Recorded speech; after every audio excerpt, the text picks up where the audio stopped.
Because I came in and I'd hear stories, and this is the crazy thing about the egocentricity or the unconscious part of us. I think it likes to tell us that we're different. So I'd hear all these stories about, oh, yeah, I'm not seeing my kids and I've gone through a divorce and I had to start again. And I'd think, oh, thank fuck I got sober so young. I won't have to go through that. And the universe almost gave me these lessons to say, hang on a minute, just because you got sober doesn't mean you got well.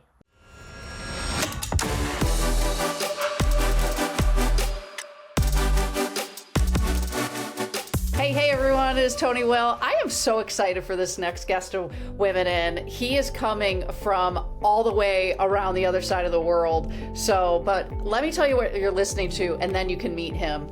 Women In is a podcast that celebrates women from all walks of life and the people who uplift them. Each episode features incredible voices from my world, sharing stories that spark inspiration, challenge the status quo, and remind us that empowering women empowers everyone. This is a bold, curious, and uncensored space where disruption is welcome, forward thinking is encouraged, and change is the goal. I'm passionate about breaking down barriers, not just for us, but for the next generations. Whether our paths cross professionally or personally, these conversations matter. Let's dive in and celebrate the power of connection, growth, and the people who are shaping our world. And this man is definitely one of them. Chad Taylor is an Australian clinical psychotherapist, author, podcast host, and group facilitator known for his raw, direct, and confronting approach to relationships, addiction, consciousness, and personal responsibility. He is the author of the book, It's You, Oh Fuck, It's Me, a therapist's view on relationships, a blunt exploration of blame, intimacy, unconscious behavior, addiction, and emotional growth. Chad is the host of the podcast of the same name, where real conversations about intimacy, healing, emotional patterns, and modern relationships are explored without the polished self-help bullshit.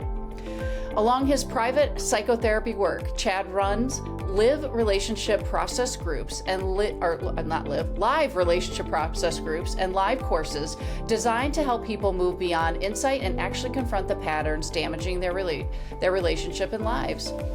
Chad has a passion for honoring his own journey and wants to reach as many people as he can. His courses and groups are intentionally priced around the cost of a gym membership, creating accessible long-term spaces for people to improve their relationships and lives. His work blends psychotherapy, addiction, recovery principles, process-oriented psychology, spirituality, mindfulness, and lived experience into a practical and confronting approach to waking up and taking responsibility. Known for mixing humor, honesty, psychology, and a lot of swearing, Chad's work is focused on one central idea. Stop blaming the world, look at yourself, do the work, and repair what matters. Hey, Chad. That was a mouthful for you, wasn't it? Hello. It was, but I have been reading aloud a lot lately because I'm recording my audiobook. So have you recorded an audiobook for your book? Because I read it, but I didn't listen to it. Did you do the audiobook? I sure did. It was a hard slog of trying to, I don't know, I did find it challenging. Oh, me too. It is a slog. That is the best way to put it. All right, before we dive too far in, tell everyone how you and I met. We met on my podcast. Really, we met through this work when you came onto my podcast, and yeah, you really opened my eyes up to a lot of things, and I suppose when your podcast is predominantly for women, but we don't exist without women, right? Like the us as a species doesn't exist without women. So I think I am big on, I have 2 daughters and I have a fiance. So I don't, we have 2 male dogs in the house. But as far as humans, I'm surrounded by women in my actual home. And yeah, that divine feminine, I suppose, that has been, put to the side for so long, I think is making a re-emergence, and I love to see that. So yeah, when you said, I have some men on my podcast, and I thought, yeah, that's great. I'd love to come on, and if I can say something that resonates with somebody, or even if I say something that pisses you off, right, that's also probably beneficial because there's work to be done. So, yeah, your simple answer is, how did we meet? Came on my podcast, and you're an amazing guest. Thank you. Yeah, okay, because you asked me the best intro, and I've been interviewed a ton, not just podcasts, but for my day job and media and in pro hockey. But your first question was, "How the fuck are you?" And I'm like, I like this guy. Like, that's all he said, and I just loved it. And the title of your book, because when you reached out to me, you sent me a copy of your book, and so I'm like, well, I'm going to read this, and because I love reading. And your book was so like your bio, it is just so authentic and accurate, because as someone who has struggled with addiction herself, I just resonated with so much about what you wrote. And so I want to talk about the book, but I want to talk about a couple things specific in the book and your own story tied to it. So first, I want to talk about the addiction side, which is, I want to hear your story about, because you quit at a very young age. You quit drinking, drugging, whatever. So I want to hear that. But I also want you to talk about something that also resonated with me, which is the relationship side, because that is something that relationships falling apart and finding the pattern in that in your life and helping other people uncover these patterns through your work. So I know there's a lot in that, but I'll let you take it away. But those are the two topics I really want to dive into, because they were fascinating in your book and very well written.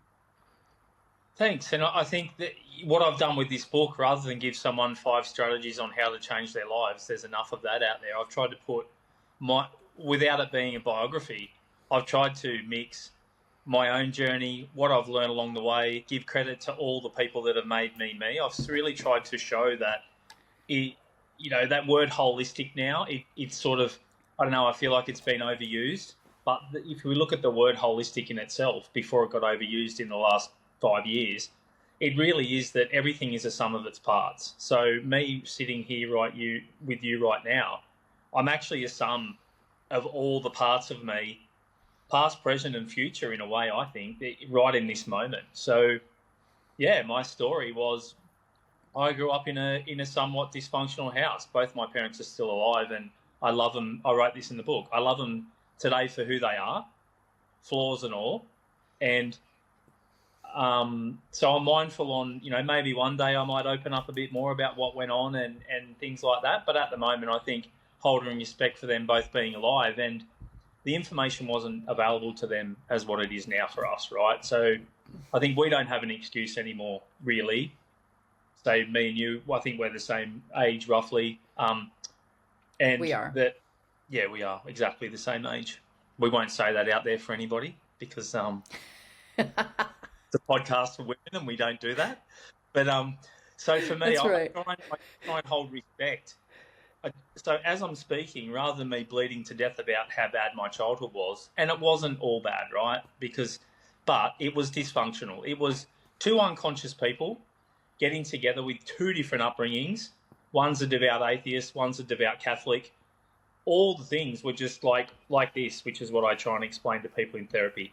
Everything in my life was really mismatched. I almost literally had, one voice here taking me to church, and then the other voice telling me when I come home that church was for weak people and religion doesn't exist. So I was a very confused kid. And I think someone asked me the other day, when did you realise you had obsessions or addictions or escapism or whatever we want to call it?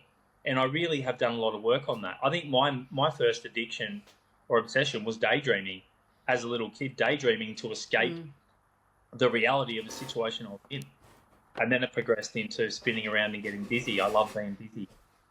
And then food, and then by the time alcohol and drugs came along, and more alcohol for me than drugs, at a pretty young age. Like, I remember the first time I got drunk was around 9 or 10, and then that was it. It was like, this stuff made me feel connected. It made me feel, I have a different view on, I don't think we're drinking to escape. I think we're drinking to connect internally. I think it allows us to reconnect the head and the heart, and we feel at one with the world. And then I just chased that experience for, all through my teens and early teens and right through to At 16, I was already trying to have alcohol-free weekends at 16. I remember I had a calendar. I had a Pamela Anderson calendar when I was like, got given it as a Christmas present, right, on my wall at like 16 or 15 years old. And I can remember having a bender and somehow losing all my clothes at a party in high school and at 16 and walking around the party naked, and I was really overweight. And then the shame and all. So this was happening to me before I was even of legal drinking age. So then I remember I got a red texter and I crossed out all these weekends leading up to my birthday, and I was going to have 12 weekends off, and then I was going to drink on my birthday. And this was at 16, and I didn't even make it through the first weekend. So what did I do? I ripped the calendar off the wall so I didn't have to look at it. Like, this is the power of addiction or obsession. So then by the time I won't go too much into the war stories because we've all got them, right? Like, we've all got the worst person's story in the room is their own because they've lived it. So I guess I drank enough and fucked enough of life up to end up in a rehab against my will at 22 years old. You know, I'd had 32 jobs in the last 2 years, so I guess that's probably all I need to say about my drinking career. Couldn't hold down a job, couldn't hold down a relationship, was paying off a car that I'd crashed drunk, and I'd had 32 jobs. I think that probably describes where I was at. And then, so I ended up in this detox facility, which I had no idea that I would be the goal would be not to drink again. I thought I was going there to learn how to drink and be normal. Otherwise, I probably wouldn't have went at that age. I thought that I'd go here and these people would teach me how to manage my drinking, and I might have a bit of time off, and then I'll start again, and then I'll just manage it. And then I was learnt on my first day in there, my first couple of hours, by an amazing woman that, you know, you've probably got this illness and you've probably, unfortunately, probably can't use alcohol safely or drugs safely. But the way she explained it to me was really profound, where she told me her story, and then she really engaged me, and she said, you know, I wasn't going to drink for 2 years, and then I was going to have a big 40th birthday party. And then she said, you know what happened? And I said, what? She said, my life got so good through not drinking, and she was a member of Alcoholics Anonymous, which isn't the path for everybody, right? But she said, my life got that good that the closer I got to 40, the less I wanted to go back to the life I had, and the more I wanted to keep creating the life I was in now. And that was enough for me at 22 to think, wow, I've never heard anybody say life could be good enough that I wouldn't want to drink and drug to try and really reconnect. We think we're escaping. So yeah, and then from then on, just because I got sober, right, and for anybody out there, we can wear it like a badge of honour. Oh yeah, my last drink was 2001, and if I focus on that story, I can look really good, right? I can tell you it's a good story, I can talk about all the lingo, I can tell you funny quotes, and I can make you laugh, which a lot of people do in the rooms of AA. But what we miss is where did I fuck it up in recovery? Where did I, along the way, just because I stopped drinking and drugging, I picked up workaholism, and I picked up drag racing, which became an obsession for 10 or 15 years of my life. Probably really was a big reason why my second main relationship failed, because we had a child and she was addicted to work and I was addicted to drag racing, and there was almost this like, well, I expected that you'd look after the child, and I guess I was just oblivious and unconscious, and I had no training. So I suppose I'm trying to give you the condensed version that, you know, I've got 2 daughters and I'm not with either of those partners. And this all happened in fucking recovery. This didn't happen before recovery, because I came in and I'd hear stories, and this is the crazy thing about the egocentricity or the unconscious part of us. I think it likes to tell us that we're different. So I'd hear all these stories about, oh yeah, and I'm not seeing my kids, and I've gone through a divorce and I had to start again, and I'd think, oh, thank fuck I got sober so young, I won't have to go through that. And the universe almost gave me these lessons to say, hang on a minute, just because you got sober doesn't mean you got well. Doesn't mean the partners you chose. And in saying that, the partners I chose were really good women. They were honest, good women. They're good mums of our daughters. I respect them. I don't have a bad word to say about them. But unfortunately, they probably just weren't we weren't that aligned, right? And that wasn't their fault and it wasn't my fault. I just think we weren't aligned in a lot, and we grow, right? I think it's hard for me to be the person I was at 22. You know, if me and you got together at 22 and we're in these little kayaks or canoes or whatever you want to call them, boats, and we're both paddling the same way at 22, and from Australia we say, oh yeah, I'm going to New Zealand. The other person says, yeah, I'm going to New Zealand too. And then one of us get 1 degree off, pretty quickly, we aren't going to the same destination. And then I think we don't really learn how to course correct enough. You know, and there was no advice for me as a man really on relationships because everybody around me was either failing at them or I didn't really aspire to have a relationship like them. So I guess that's in a nutshell where I am. But now I'm with an amazing fiance. I think we're so aligned. We are both in addiction recovery. We have such a amazing relationship that is connected on so many levels that I don't think I've been able to share with another partner. And I don't think it's been their fault or my fault. It's just been the way it is. Like I feel like for once, it's almost like there's been a level of this over the last 4 years of us being together, right? Where we are two very different people. She grew up in Europe. I grew up here in Australia. She's very well travelled. I've travelled a lot on holidays, but I've never lived outside of Australia. I've got 2 daughters. She doesn't have any children. That wasn't really her life's goal. And then here, go figure, she meets a man with 2 daughters and one of them with me full time. So of course we have our different views on life, but I really think we handle things very well. And one thing I'll say, we both have a therapist, right? We're both therapists, but we both also have our own therapists.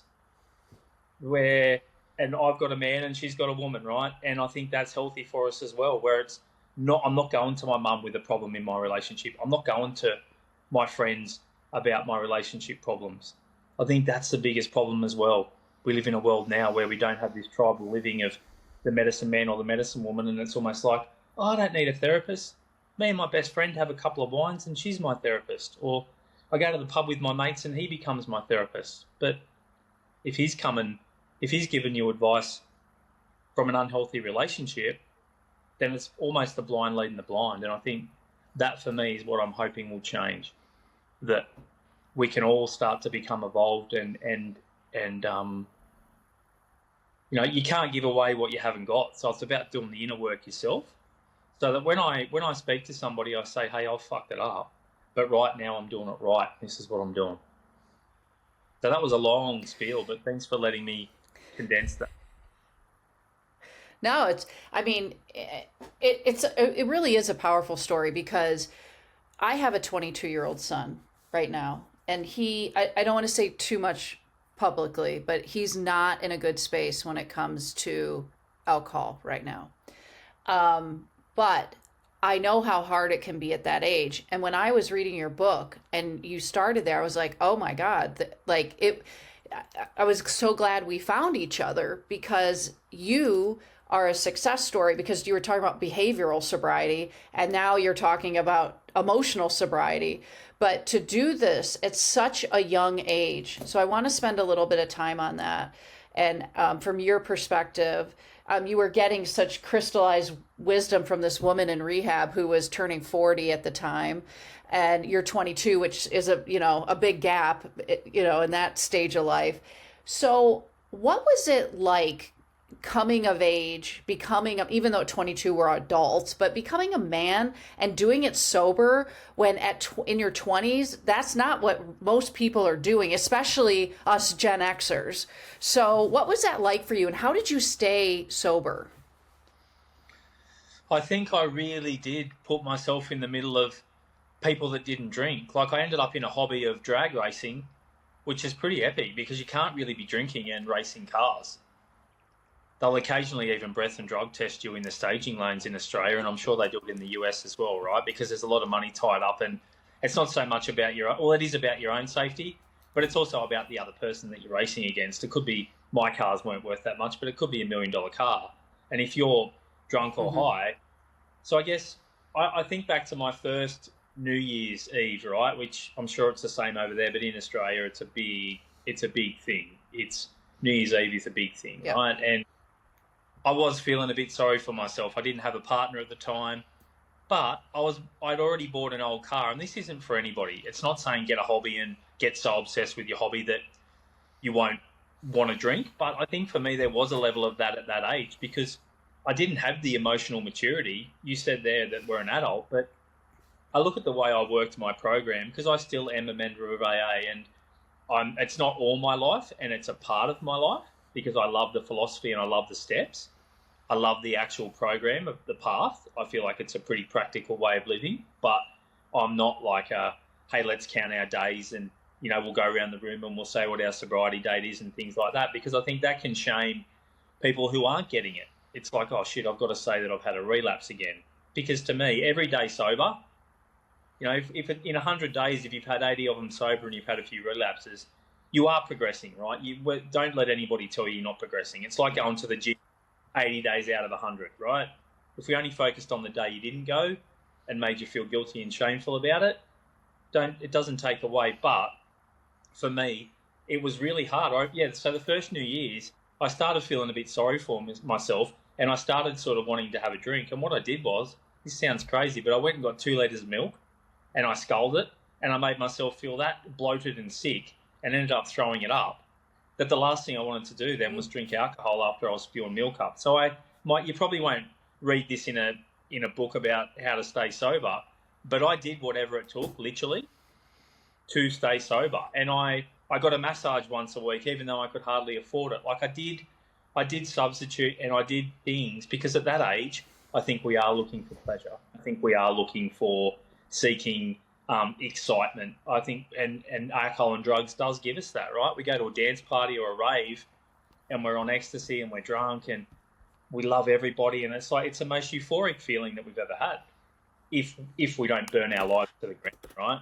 If it's not a Monday night and you're meant to be at work and you're still raving from the weekend or you're still drinking from the weekend. So for me, but I did keep close to AA, and I almost had men around me that were almost like father figures, because for 10 years of my sobriety, on and off my whole life, me and my father haven't spoke because we both suffer the same addiction, right? We both are alcoholics to a degree.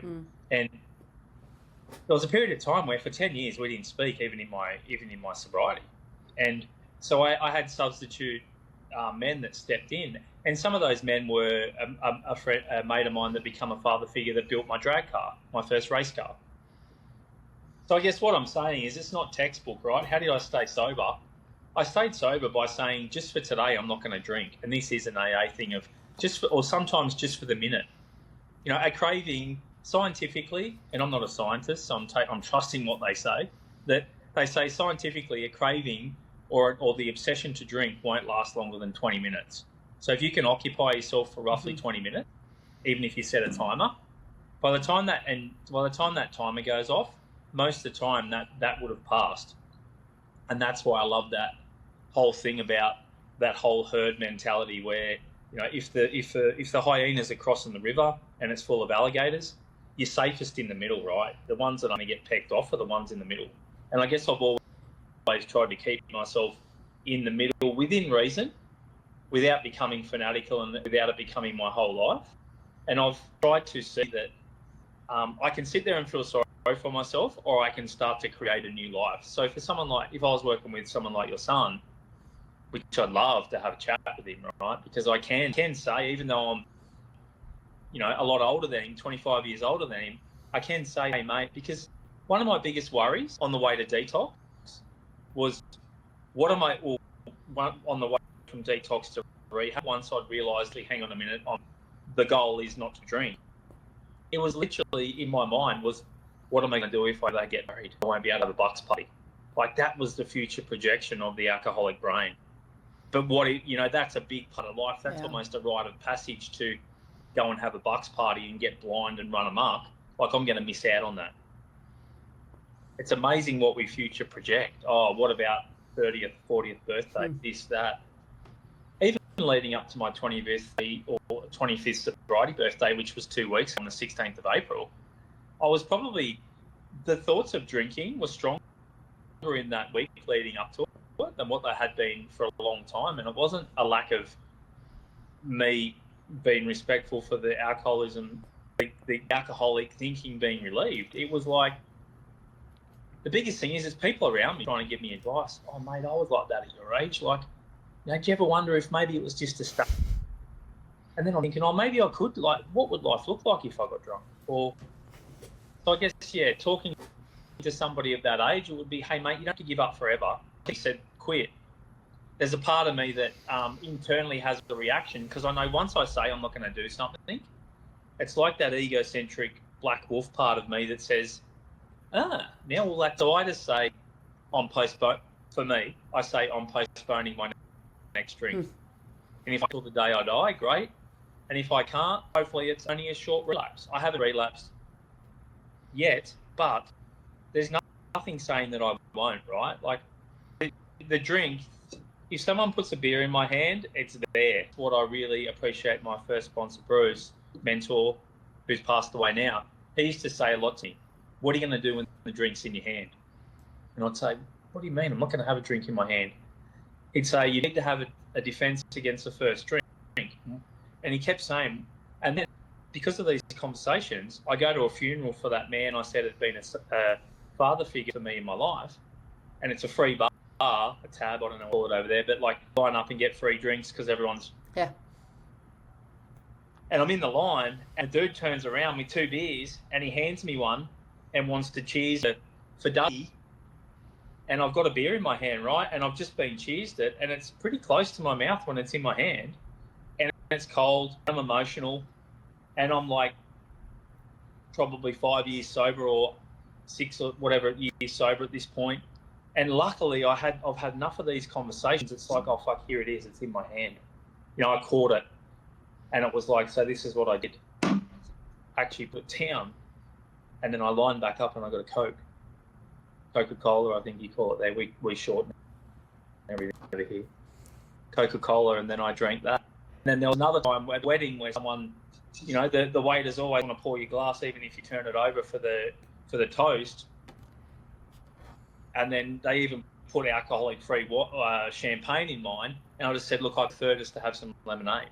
So there's many times where it's against me that I've really got to be vigilant and say, oh, and the reason why is I don't want to fucking live the life I used to live. I enjoy the life I've got much now, even through all the ups and downs. If I added alcohol to it, nothing would have got solved along the journey if I had added alcohol and drugs to the issues I was dealing with. Absolutely. And huge kudos to 25 years like that. I was just like, yeah, it's been 25 years since 2001. So that's awesome. And I have to say, there were some really good tips in there too. The quitting that language is the written word, the spoken word is really powerful.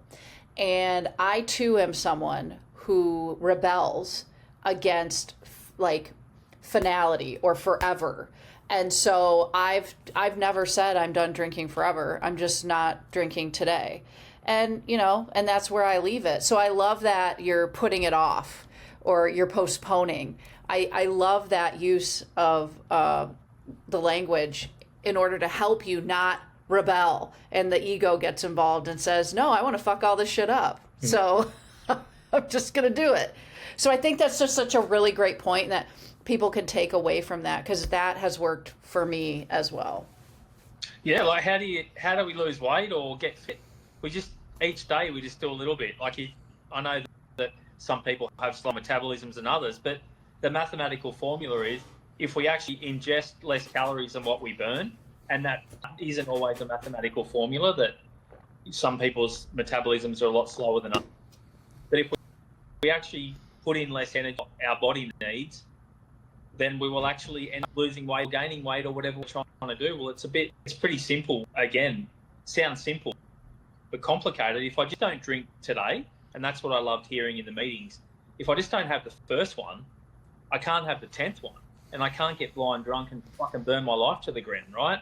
So it's like, if I don't have the first one, and the way I describe it to people, I truly believe I've got an allergy.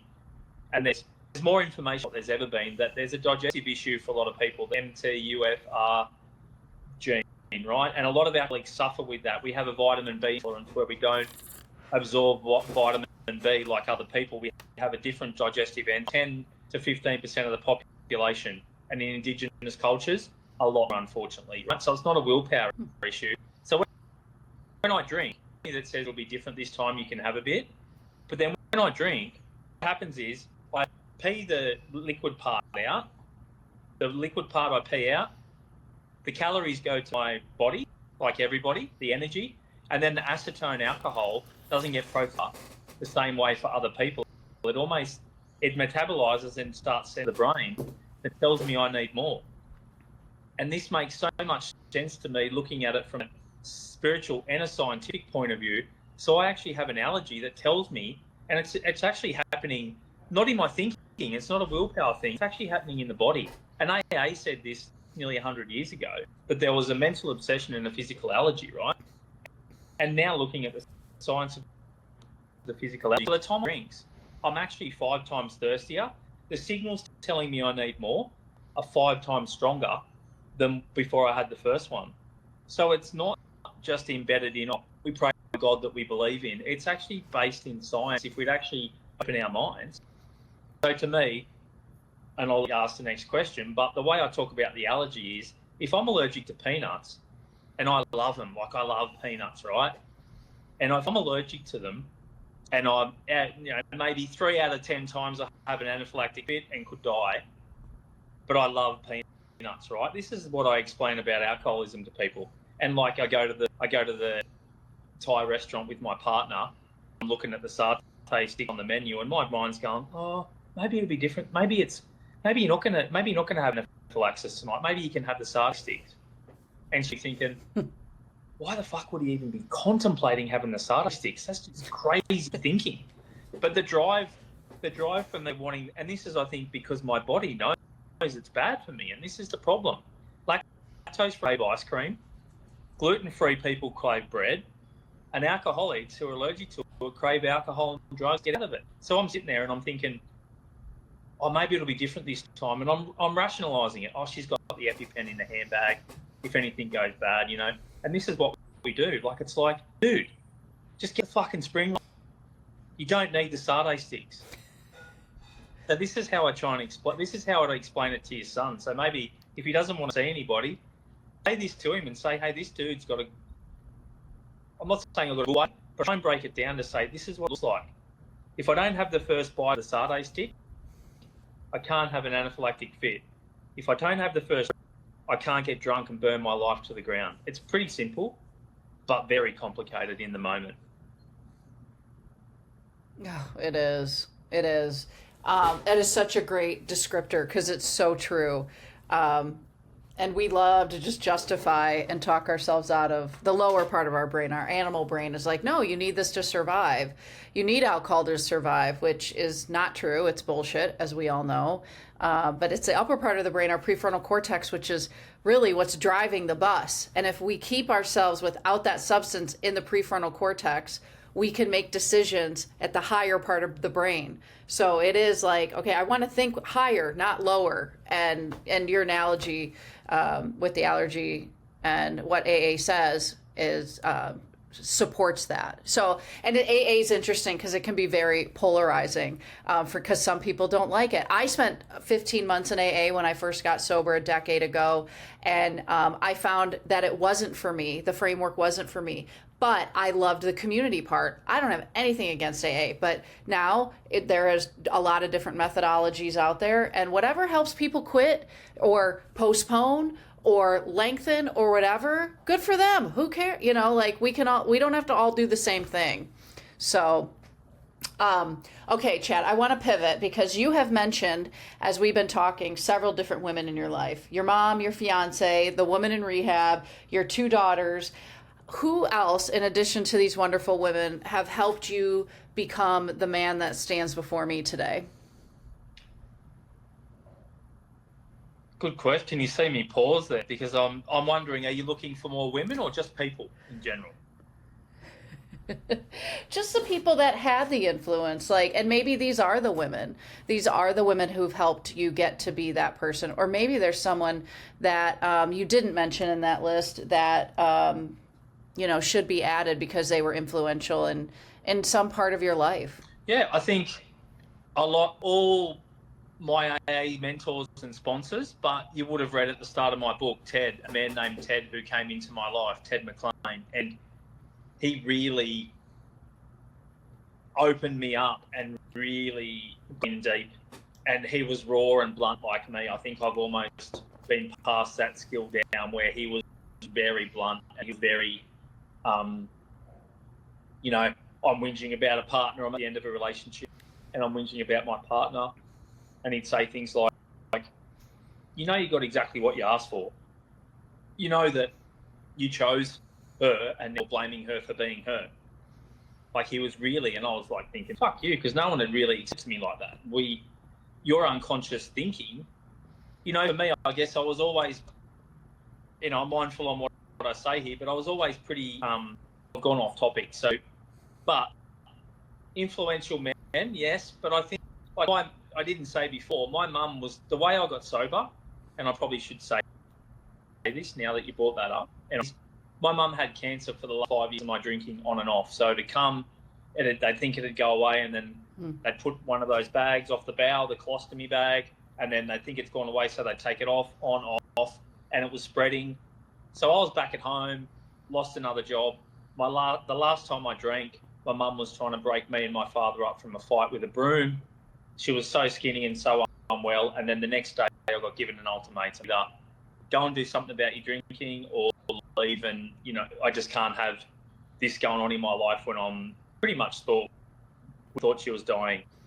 So without that happening to her, there's no way in the world that's the only thing, because that was the only consistent I had in my life was my mum. She was always there she was always when I needed her, right? So then she got me into a detox, and all the way I'm arguing with her and fighting, and it's all your fault, and do you stay in with dad, and all this crazy behaviour. So without her, I'm not alive. But the main thing is I went into rehab, and by the time I got out of rehab, her cancer had gone away. She was only in her mid-40s when it came, early 40s, and she's still alive now. She's 75, almost 76. She's got grandkids. So when I got well, that cancer went away. So almost for me, and I'm mindful of using the word God, but that is the universe working through other people to move me where I need to be moved. So, yeah, I've had Ted, I've had Bruce was another sponsor of mine who passed away in AA, and unfortunately we had a difference of opinion over something, vaccine of all things, around COVID, and then he got really unwell really quickly, died, and I didn't get to say goodbye. And the last phone call we had was one of us hanging the phone call up, or both of us, not yelling and screaming, but just a difference of opinion and hanging the phone up. So I never really, and that's something for me where there's regrets. Do we really know about any topic in the world? Not much, really. We know what the TV or the information or the media tells us. So there has been some influential men along the way as well. But a lot of my influences come from Carl Jung's work, Eckhart Tolle's work, Anthony DeMello's work. But I think so. Yeah. So there's so many influential people out there. But also somebody that, like, it's almost like that American janitor, right? That mops the floors in the high school and whistles and has this really profound way of being that has a way with the teenagers. That there's nothing really that big about him, but it's the way he holds himself, and it's the way he does his job, and it's the passion that he has and the person that he is. So I think I've had many of those people cross my path. And even now, I've got a female supervisor, Victoria, who's amazing, and she's very clinical. And I've got a dude named David, so I really try and balance it up in my life. Well, and I love that answer because where it stemmed from, the podcast, was multiple things: being a woman in a male-dominated industry in pro sports, but also being asked a question about my mentoring. And every mentor I had in my 25-year career, or boss, has been a man. And so I'm like, oh, I want to change that narrative. So there are important men in my life. And I love to hear that about that balance. And that's what I've been achieving or working on achieving intentionally too. So, and you're there, and I'm loving this. So, okay, the other thing I'm loving, and then we're gonna wrap this up because we could keep talking, but I gotta tell you, Chad, I'm loving your Instagram. You just don't, you go on there and you're doing videos and you got all kinds of shit going on, and I am cracking up. So you're having a lot of fun out there.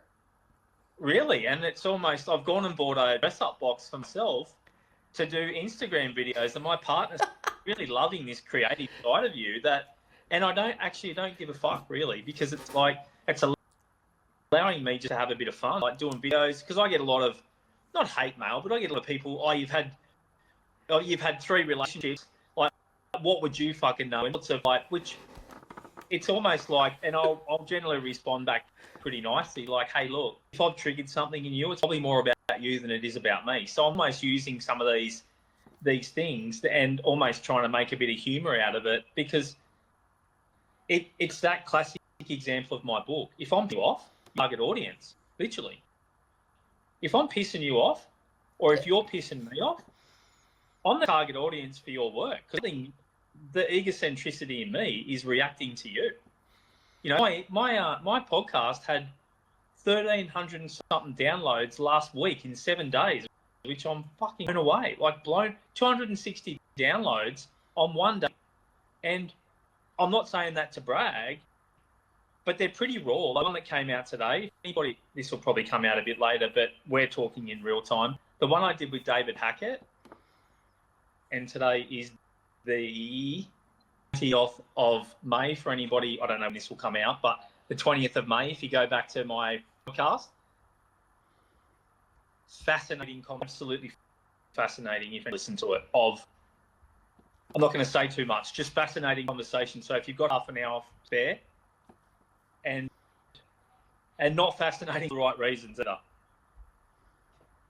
So I guess I am I'm going to go listen to it. I'm going to have to listen to it, Chad. I'm having so much, like, I go to work as a therapist and I can have laugh, and we don't laugh at people's misfortune, but we laugh at how crazy our thinking is, right? We laugh at how crazy our thinking is. Like, I'm going to judge you because you don't look like me. I'm going to judge you because I'm going to judge you because you like Donald Trump and I don't. Like, it's amazing. Like, we will fucking go to war on someone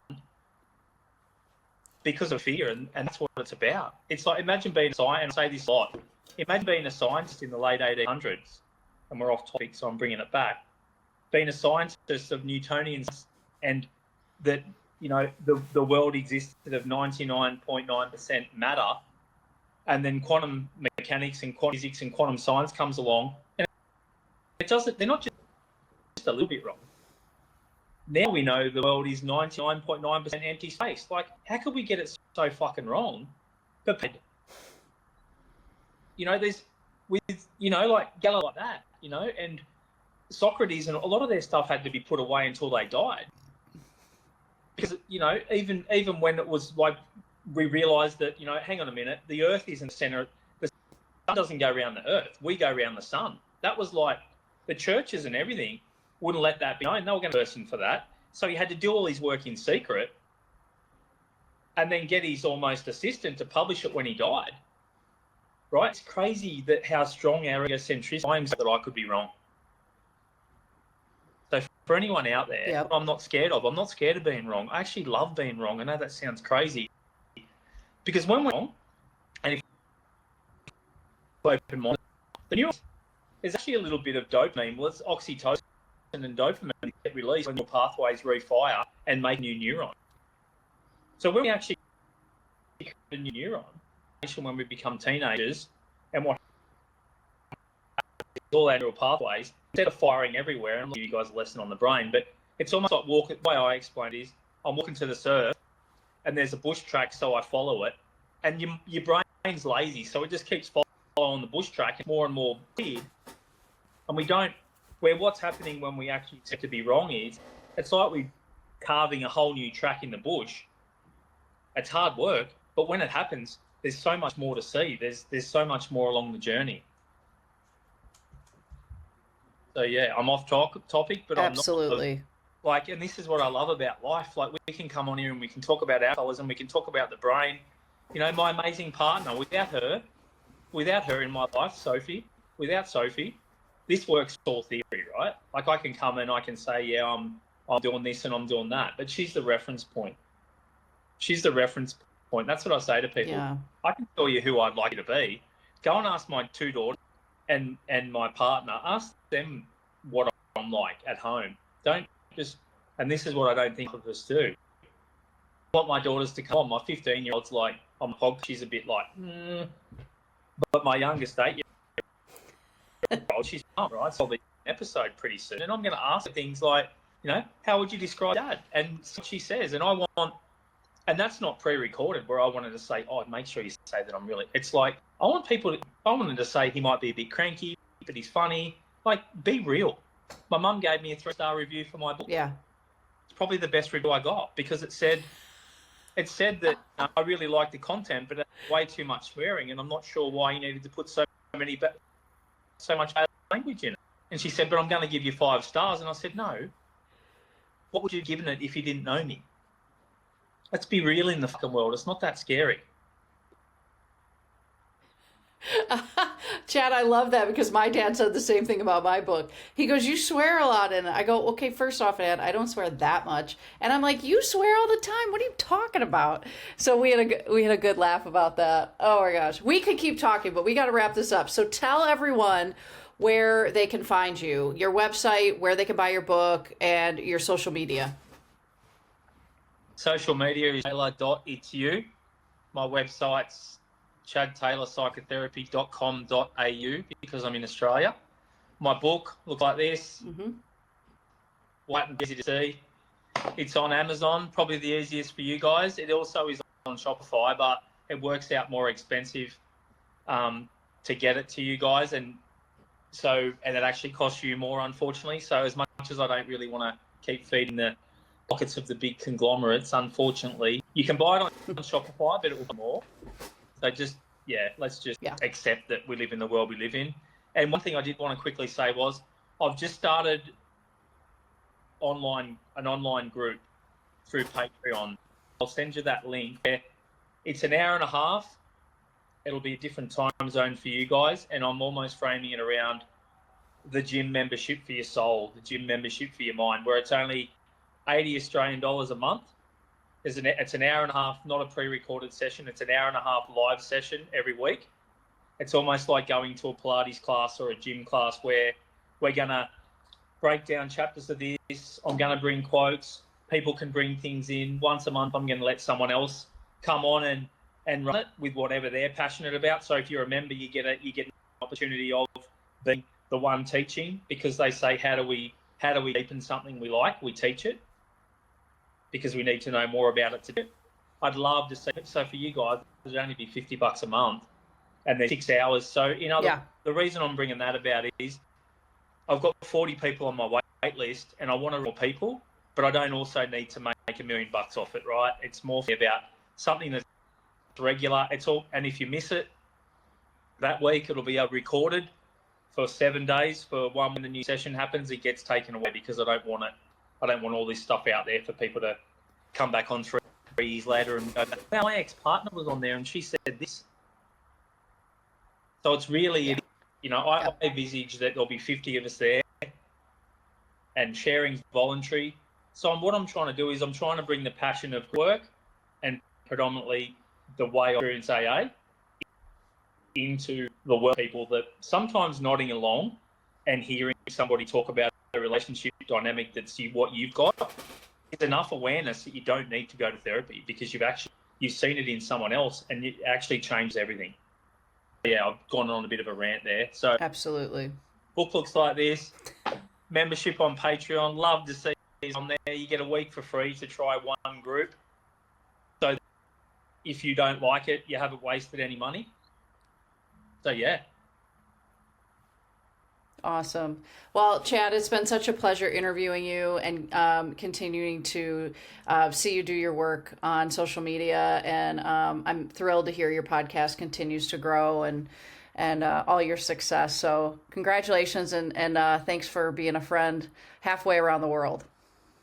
Thanks for having me on. And just want to say to all the women out there, keep being amazing, because the world doesn't exist without you guys. The sooner the pendulum gets back to the middle, right, the sooner the world's going to be. So just hang in there. And I really do think sort of leave with the thing I work with most men about is respect for women, especially teenage boys. So let's just try and get back to some sort of harmonious world where we all feel respected and loved.